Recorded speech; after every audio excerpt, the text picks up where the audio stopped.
ایک ایسی چیز ہے جو تمہاری زندگی کا رخ بدل سکتی ہے، نہ پیسہ، نہ پاور، نہ کوئی کنیکشن، اور وہ چیز ہے دعا۔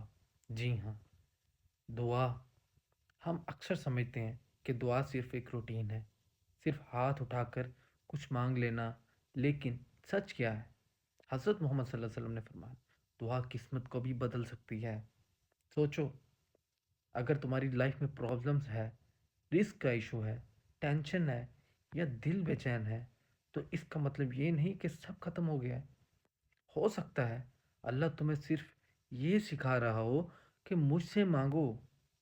آج ہم لوگ ہر کسی کے پاس جاتے ہیں، دوست، رشتہ دار، لوگوں سے مدد مانگتے ہیں، لیکن کیا ہمیں کبھی اللہ سے ویسی مدد مانگی ہے؟ دل سے رو کر، تنہائی میں؟ کیونکہ جب بندہ اکیلا ہوتا ہے اور اللہ کو پکارتا ہے تو اللہ کہتا ہے میں یہاں ہوں۔ سوچو، رات کے 2 بجے ہو، سب سو رہے ہو، اور تم اٹھ کر صرف 2 منٹ کے لیے اللہ سے بات کرو، اور تم اٹھ کر اللہ سے جب بات کرو تو کہو، یا اللہ، میری زندگی ٹھیک کرتے، مجھے صحیح رستہ دکھا، میری مشکلات آسان کرتے۔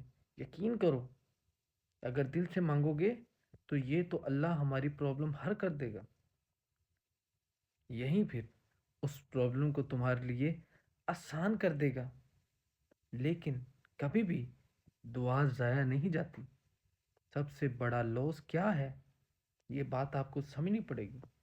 سب سے بڑا جو لوس ہے وہ ہے دعا کو نہ کرنا، اور سب سے بڑی پاور کیا ہے؟ وہ ہے دعا کرنا۔ آج سے ہر دن صرف 1 منٹ نکالو، اللہ سے باتیں کرو۔ شاید تمہاری لائف کا ٹرننگ پوائنٹ صرف ایک دعا دور ہو۔